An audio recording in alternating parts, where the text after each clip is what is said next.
Assalamualaikum warahmatullahi wabarakatuh. Bismillahirrahmanirrahim. Pada video kali ini saya akan melakukan hands-on, yaitu membuat video penjelasan tentang logika kode program pada latihan 1 sampai latihan 3, terus menunjukkan kode short kode yang diambil langsung dari git text. Jadi pakai git checkout ya. Ini salah, dosen udah ngasih tahu. Dan juga ini ya untuk latihan 1 dan latihan 2 dan latihan 3-nya. Oke, pertama-tama kita ambil dulu dari ini dengan git.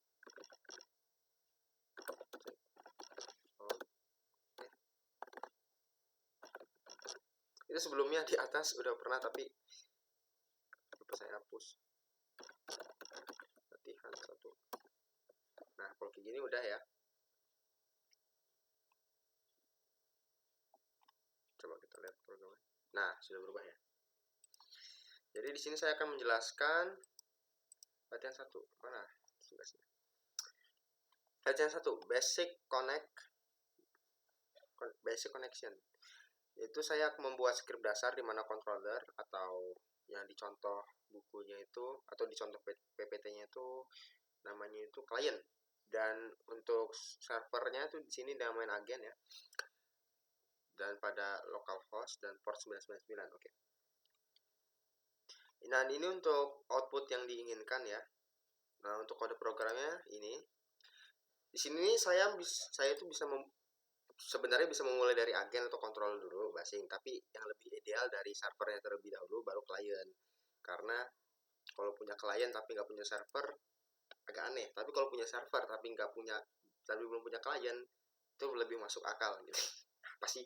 Jadi yang pertama-tama itu kita memanggil ini ya socket dulu ya, menggunakan import ya. Soalnya socket ini sejenis library atau modul.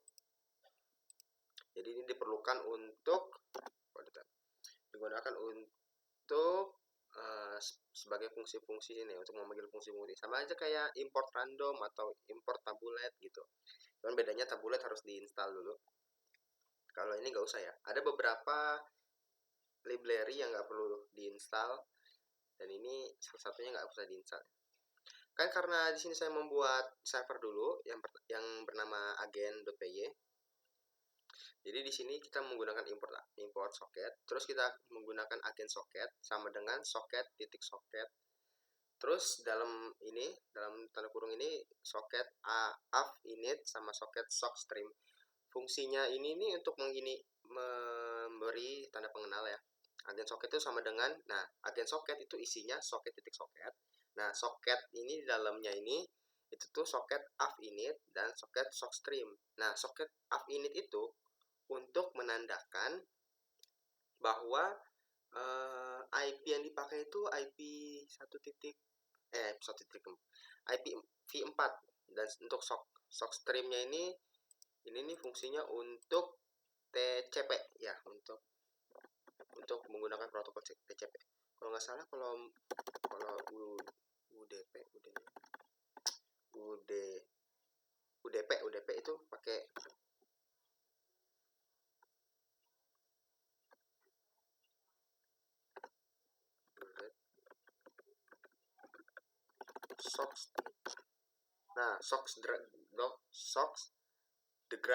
socksdegram. Jadi itu fungsinya. Jadi ini untuk pengenalan IP yang nanti di bin ini nih satu IP localhost ini. Terus untuk ini socketnya ini sockstream ini itu tuh jenis protokol UTP. Apa sih protokol UTP dan UDP? UTP itu singkatnya metode pengiriman data antara kedua pihak, tapi server, misalnya pihak server sama pihak klien ini tuh harus tersambung lebih dahulu gitu. Jadi harus terkoneksi terlebih dahulu baru bisa mengirim pesan atau data gitu. Sedangkan kalau yang UDP secara kasarnya dia tuh ngirim data, tidak peduli isi datanya itu apakah tersusun atau tidak, yang penting tersampaikan gitu. Contoh kasarnya kayak misalnya kalau UTP itu dia tuh kayak kita chattingan, sedangkan kalau UDP itu kayak kita video call gitu. Seperti itu analoginya kurang lebih. Nah, kalau agen socket.bin ini untuk menetapkan ya. Misalnya namanya itu ini, nama di apa namanya? Nama lagi. Nama IP-nya itu agennya itu segini. IP dari agen.py itu ini 127.0.0.1 ya, atau localhost. Dan ini juga untuk portnya. Maaf ya kalau agak rame. Nah, terus fungsi agen socket titik listen ini nih untuk menunggu.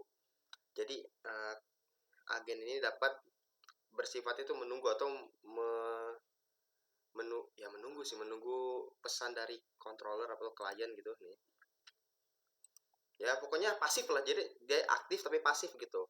Jadi dia tuh nunggu operan pesan dari ini klien atau controller nih. Kayak gini nih.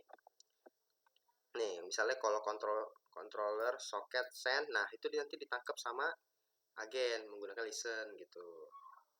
Terus ini controller socket dan controller address itu tuh ditangkap sama dengan agen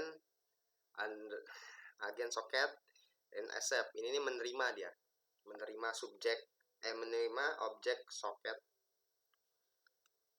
Pokoknya menerima isi kontrol socket sama kontrol address gitu. Terus dia bakal langsung ngeprint sesi dimulai dengan controller address. Tuh. Nih.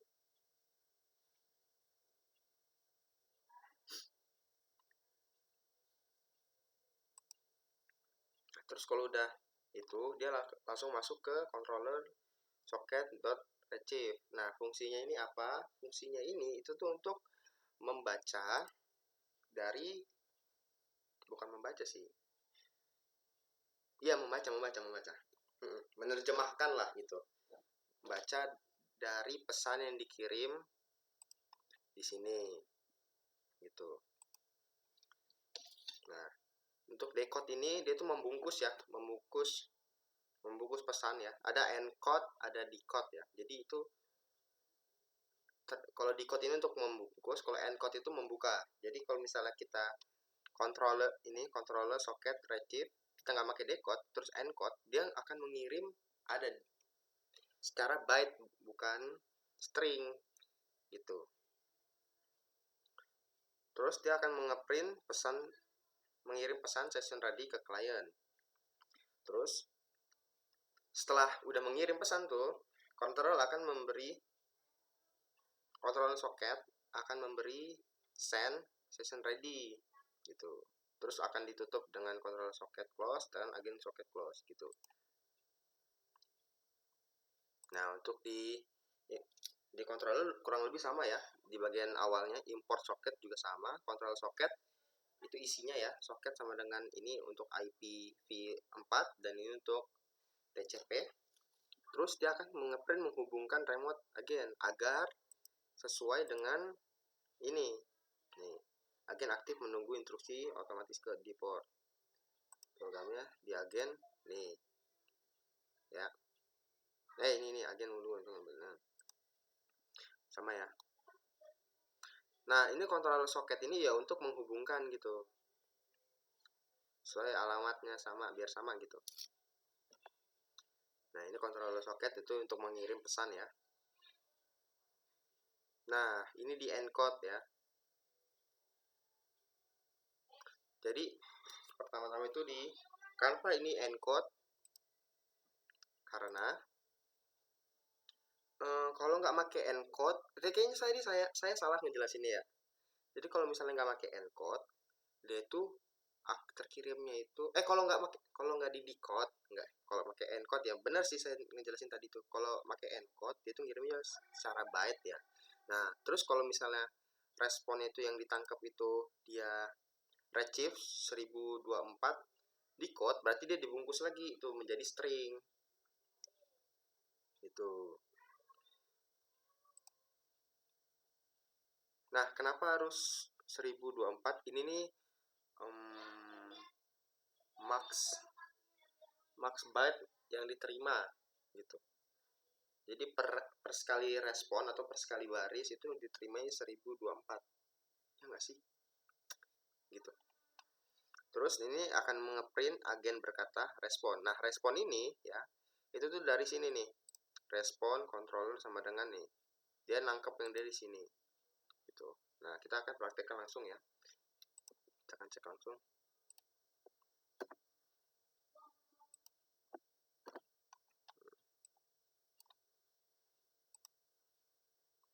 Nah, ini kita py agen py ini py controller py. Nah, itu ya sudah benar ya. Agen aktif menunggu instruksi otomatis. Duh, sesi terhubung, sesi dimulai dengan controller. Ini terus mengirim session. Outputnya sesuai ya dengan yang ada di sini ya. Itu mengirim controller ke session. Ya. Oke, kayaknya latihan 1 udah cukup beres ya. Terus kita akan masuk ke latihan kedua, yaitu task payload serialization. Mengimplementasikan pengiriman tugas otomasi yang berupa string perintah yang harus di-encode menjadi byte sebelum transmisi. Format input berupa port. Nah, ini kita masukin isinya sendiri ya. Berarti kita masuk dulu. Ini kita masuk ke latihan. Check out latihan 2.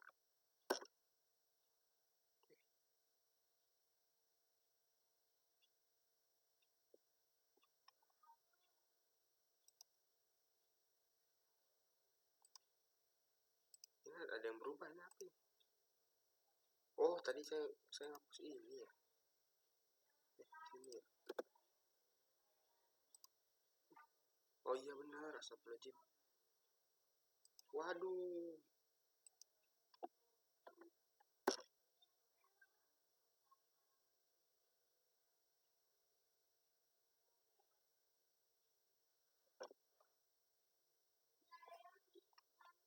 Udah saya ini.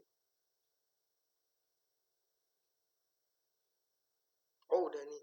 No add. Coba apakah sudah benar? Nah, ya, kita sudah masuk dalam latihan kedua ya.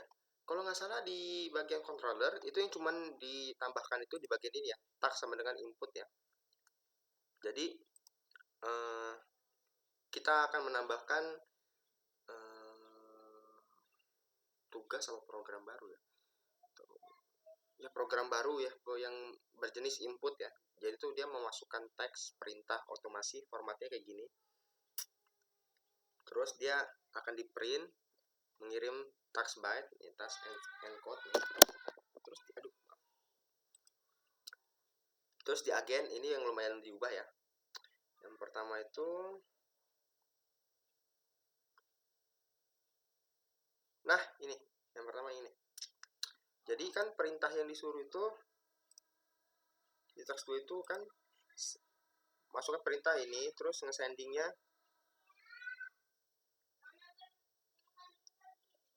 B ya, harus ada B-nya ya, byte yang artinya. Nah, itu tuh jadi nggak perlu di decode dulu. Jadi makanya di sini itu saya menggunakan retrieve sama received sama dengan controller socket. Nah, ini nggak ada byte, nggak ada decode-nya. Baru tuh dia ngeprint dulu yang instruksi mentahnya atau yang ada byte-nya. Baru tuh kalau sudah dikirim, kalau sudah di mana itu remote. Nah, kalau outputnya sudah seperti ini, output instruksi mentah sudah keluar, baru tuh dia saya decode, terus ini, terus exit ini nih. Nah, ini kan yang retrieve ya. Retrieved itu controller socket. Nah, ini nggak pakai decode. Jadi dia outputnya ada B-nya atau byte. Pokoknya B itu menjelaskan atau menandakan kalau output yang diterima itu masih berbentuk byte bukan string. Begitulah. Nah, terus di sini saya retrieve.decode. Kenapa saya kasih sama dengan apa namanya ini ya? Apa namanya ini ya? Lupa. Penginisialisasi kan bukan. Kalau inisialisasi kan pakai as ya. Ini pokoknya sama dengan gitulah. Kenapa saya ubah jadi variabel jadi teks? Biar dia berubahnya jadi string. Tuh tadi udah jelasin tuh tadi teks. Itu jadi receive belum decode, ini jadiin teks dulu. Terus di sini diperintahkan formatnya itu harus diubah.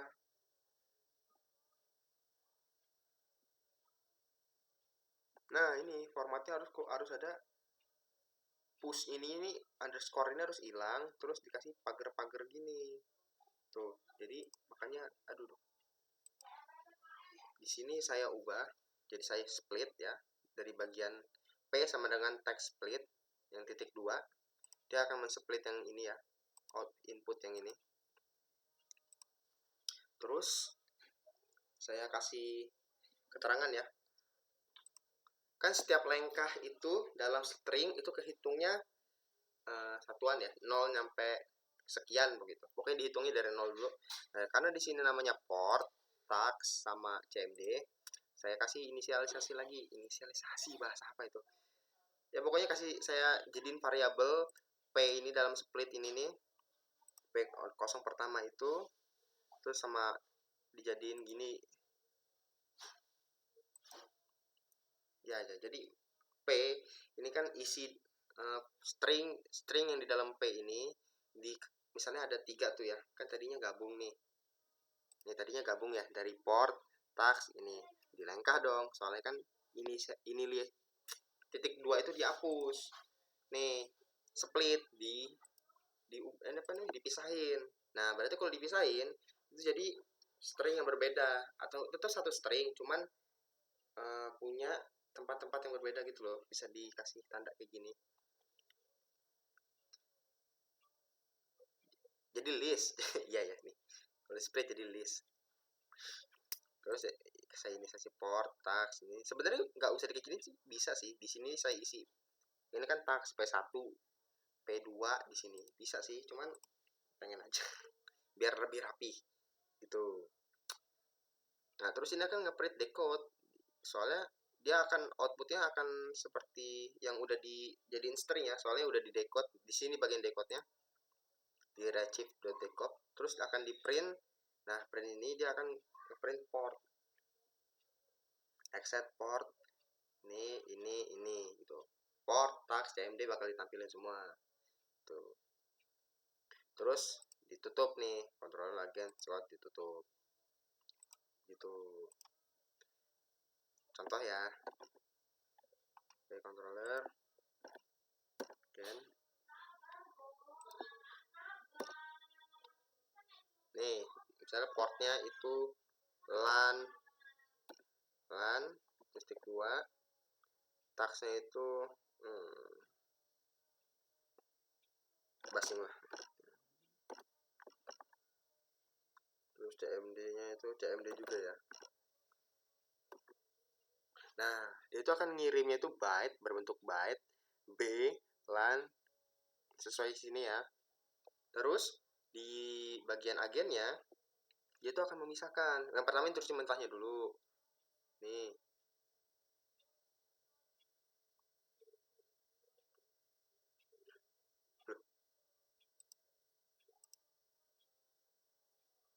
Oh benar-benar ada ininya.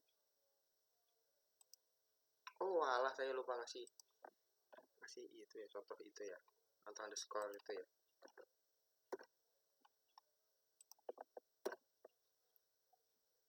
Portnya pelan 10. Gimana sih?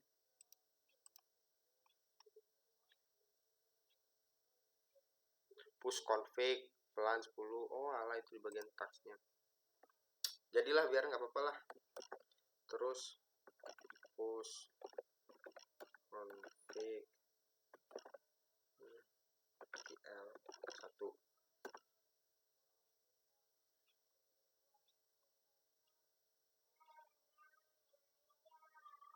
Loh, kok masih ada?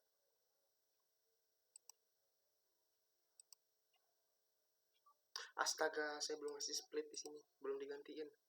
Atau ada program replace. Kayaknya itu saya tambahin di 3 deh. Duh. Maaf. outputnya belum sesuai ya.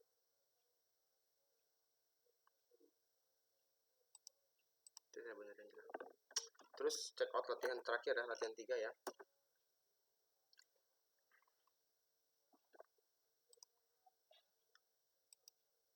Nah, masuk ke latihan 3. Oh iya, saya ganti di sini.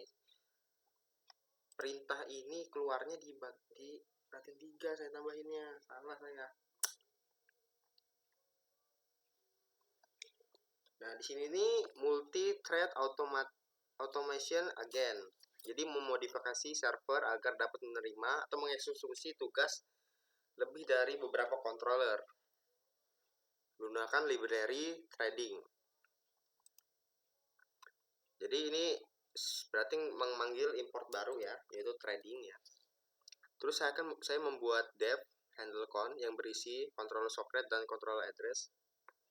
Terus thread name ini untuk ini memberi nama variabel dari thread course thread name.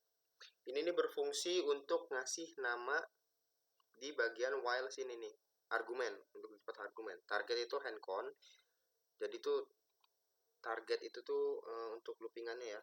Misalnya dia itu controller baru, dia itu targetnya handcon itu. Handcon itu isinya controller socket sama controller address. Terus ada perintah try final ya. Saya nggak nambahin accept di sini. Itu retrieve sama dengan controller socket. Terus text sama dengan retrieve masih sama sih ini. Cuman bedanya sini ada try, ini ada final. Jadi ini tuh gunanya ini biar langsung dieksekusi terus langsung dimatiin gitu.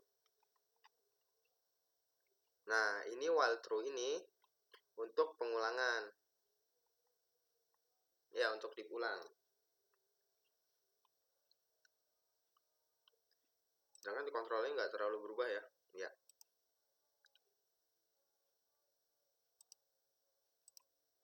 Terus kita jalanin, coba jalanin ya.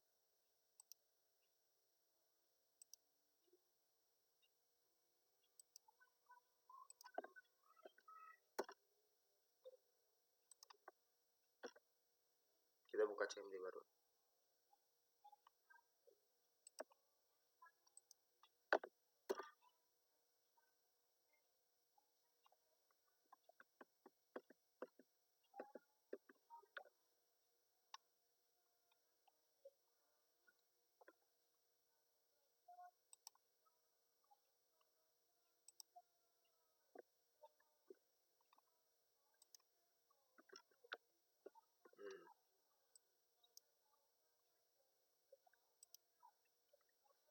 Berarti sini py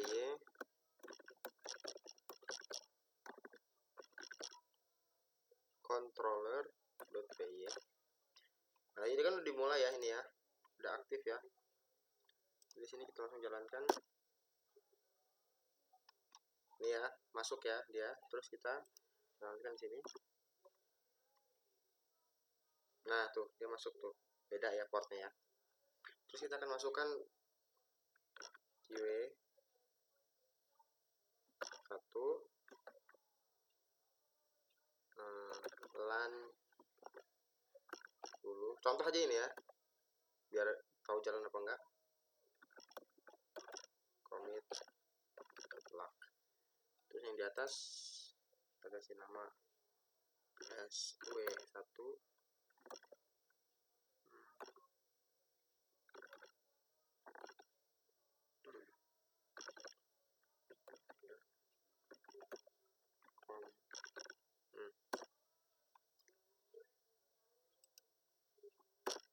Nah, sudah tuh. Terus di sini saya akan membuat 8 praktikum nanti ya. Ini sudah saya lumayan jelaskan ya. Walaupun mungkin outputnya agak kurang sesuai ya. Sebenarnya saya salah sih bagian ini nih. Saya udah keburu ngepost juga, lupa saya edit. Saya ubah jadi komentar ke-4 aja kali ya. Yaitu menunjukkan secara live modifikasi pada sistem di mana Agen hanya memproses task jika diawali dengan prefix auto task. Sabar, kita balikin dulu.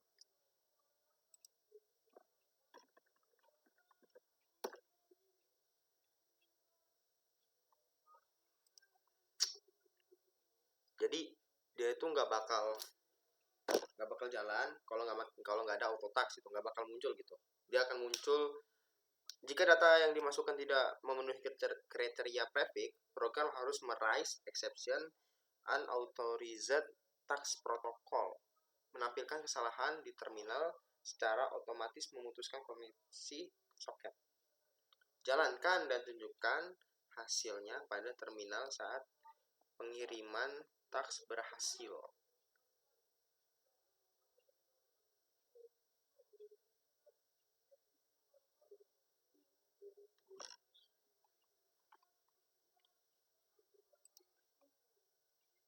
Oke, kita langsung masuk ke rawnya. Oh, sebelumnya saya benerin dulu ya ini ya. Jadi ini nggak perlu thread ya.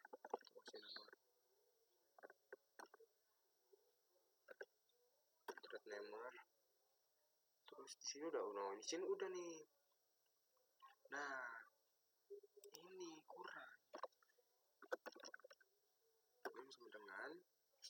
Nah, ini untuk boleh kayak gini pakai thread namer ini. Thread counter nih. Nah, biar ngitung ya. Coba. Aduh. Ya elah. Udah nanti lah, nyobain nanti aja. Biar langsung. Oh iya. Lupa. Buat dulu kelas ya. Kelas. Apa namanya? Authorization.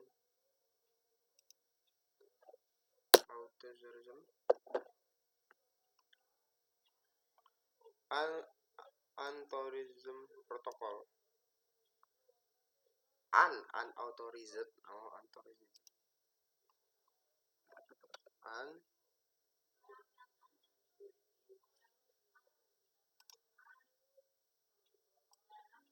Biar cepat.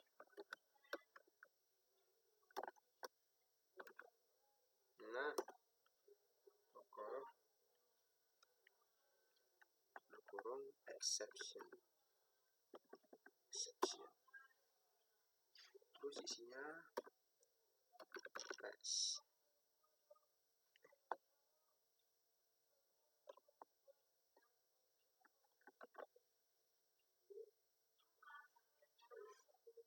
Ini bukan ya?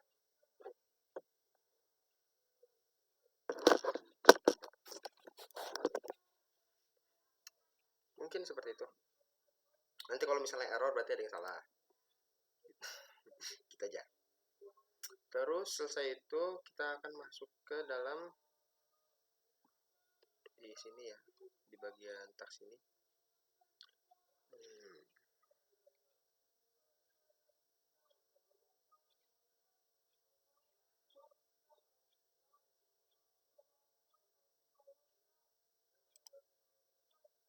Di sini kan.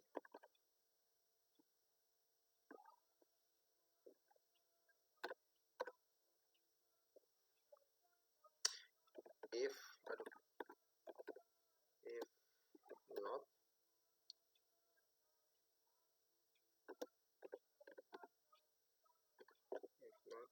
text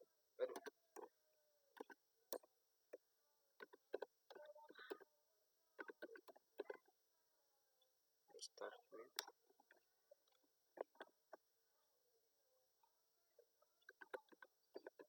auto. Ini gak sih perintahnya? Oh, beda auto task.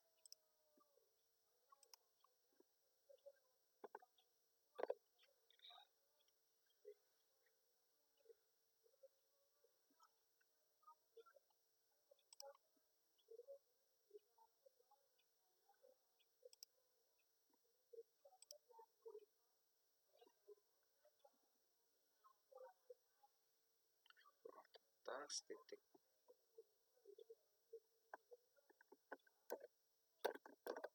dua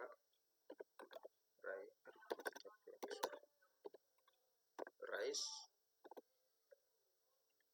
and terus kita kasih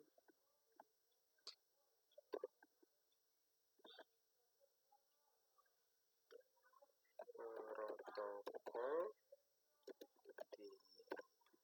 tidak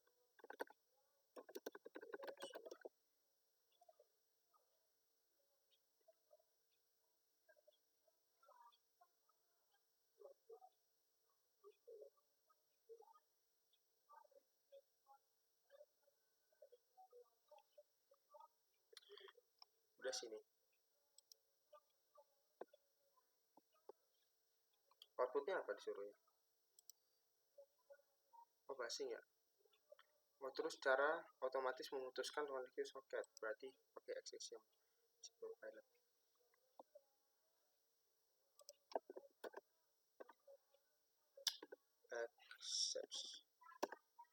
Accepts unauthorized as R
Seharusnya udah ya ini ya. Coba kita tes ya.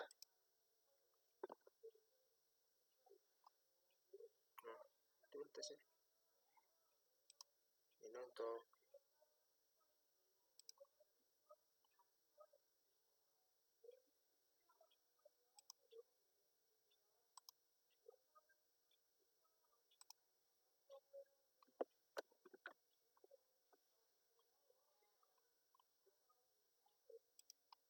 coba kita ini PY agen PY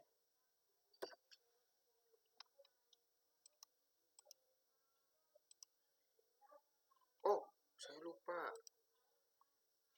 kan ini nggak boleh pakai auto tax ya, berarti di sini kita kasih tahu dulu nih formatnya, berarti diubah nih, ada auto taxnya.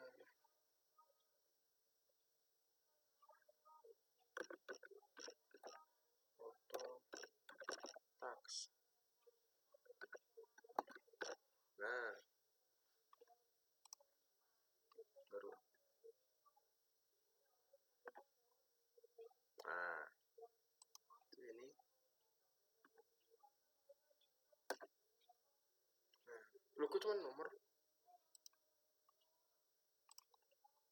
kayaknya di sini ya.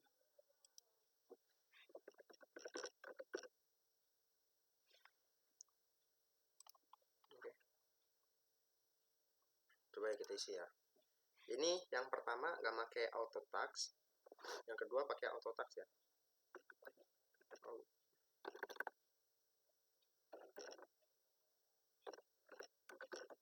Auto tax agar terus portnya kan satu.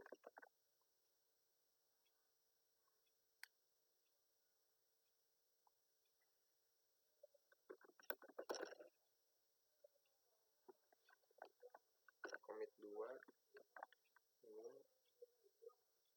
pelan. Coba Bismillahirrahmanirrahim. Tadi sih benar. Kalau misalnya nggak pakai auto tax, coba nih, capek ya. Nah ini tuh keluar dia error 2, protokol tidak sesuai.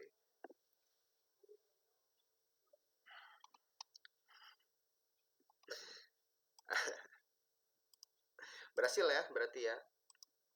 Jadi di sini saya menambahkan class ya, class exception, non tax protocol. Terus itu kita kasih logika if not ya. Jadi misalnya tax start with, nah start with ini untuk nyari ya auto tax, bacaan auto tax. Maksudnya apakah dimulai dengan auto tax atau enggak? Ya kalau misalnya enggak, dia akan trace ini protokol tidak sesuai.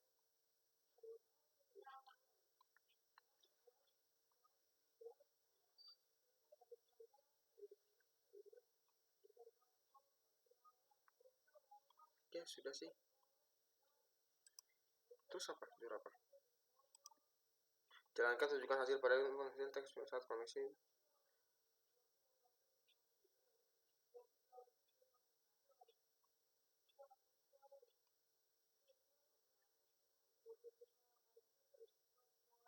Berarti tinggal ganti nama aja nih ya. Koneksi tidak sesuai.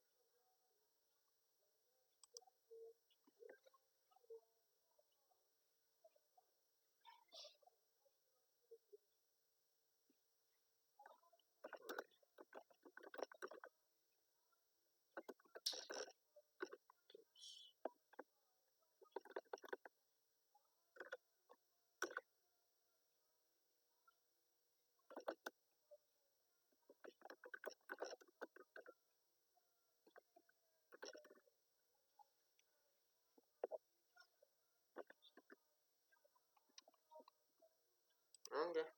Berarti simpan, commit, dan push perubahan ke Git. Oke.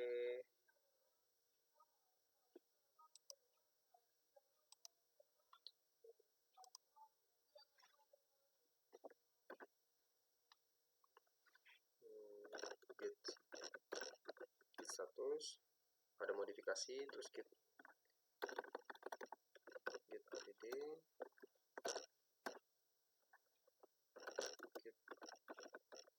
commit min m dengan tugas yaitu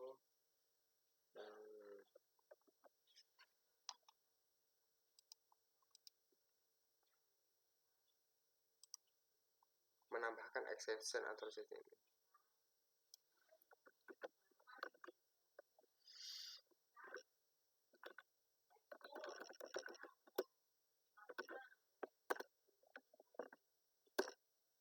Sudah di commit, terus di push, git push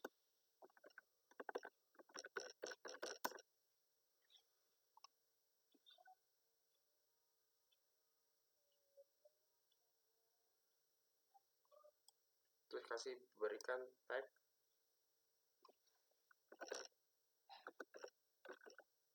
git tag pilihan 4 git push text.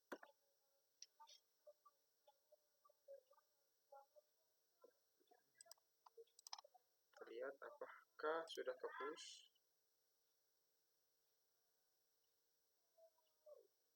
Oke, sudah ke push.